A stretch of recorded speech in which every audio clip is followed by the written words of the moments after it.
Hello everyone, hope you're having the greatest of days today. Welcome to the Film Insight channel. For today's video, we're going to discuss more contestants featured on Hell's Kitchen and reveal how they're doing now.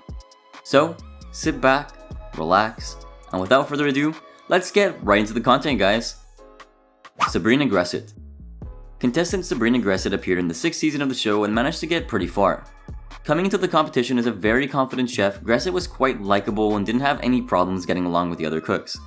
Starting off as one of the most consistent chefs in the kitchen, she was often seen as a frontrunner on the red team. However, after some time, Gresset's performances began to degrade in quality and she became very inconsistent. Around the 8th week is when things really went downhill for the chef, who was frequently being nominated for elimination. By week 10, after being chosen a total 4 times during the deliberations, Gresset was finally eliminated. Ranking in 7th place, it's truly a shame that she didn't make it farther into the competition, since even Gordon Ramsay recognized her ability to lead. Although in a competition that relies heavily on consistency, this was the reason why she was ultimately eliminated. Before heading out though, she was given a parting comment from Ramsay, who of course wasn't shy about being harsh. He said that Sabrina wanted to be the head chef and whistler. Now, all that she needs is to take those red lips and whistle on out of here. Ouch. Returning for the final dinner service, she was the last to be picked overall and ended up on Kevin's team. Being on the garnish station, the potatoes she prepared were rejected for being broken, which is certainly one of the reasons why Kevin lost to Dave. Following her run in the competition, it seems like Gresset hasn't gone on to do anything too special. After doing some digging, it seems like the former Hell's Kitchen competitor avoids social media since there isn't much of a trace of her online. However, what is known is that she decided to simply return to her previous job at DC Ranch Village Health Club. We hope she's at least doing fine. Nilka Hendrix. Ranking in 7th place, Hell's Kitchen contestant Nilka Hendrix was certainly a character to remember.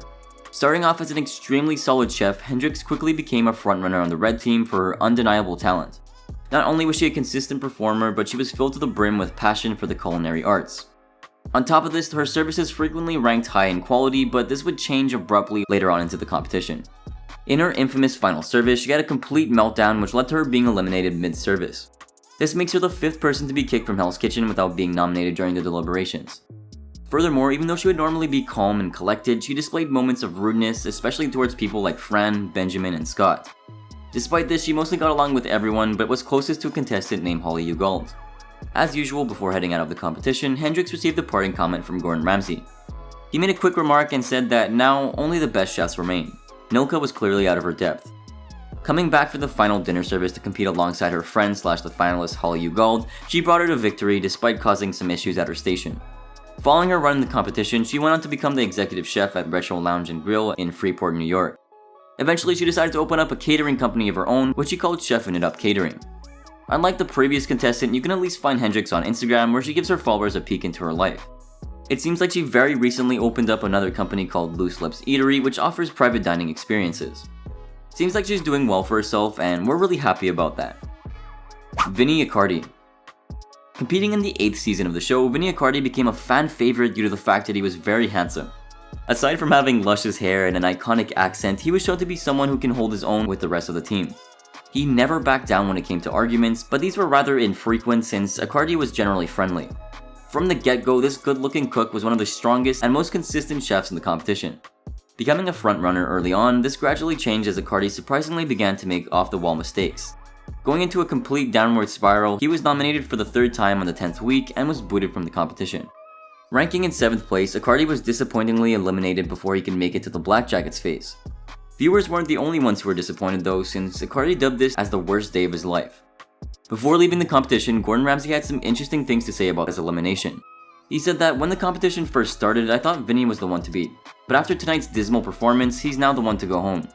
Making another appearance in the final dinner service, Accardi expressed that he didn't want to be on Russell's team, but ended up being his 2nd pick. Even though he hated Russell's guts, he promised not to sabotage him out of respect, though his team lost anyway to Nona. Following his appearance on the show, Accardi went on to open up his own restaurant called Room 55 in Glendale, New York. Despite the fact that it had fantastic reviews, it ended up closing down in January of 2018 since he decided to sell the place.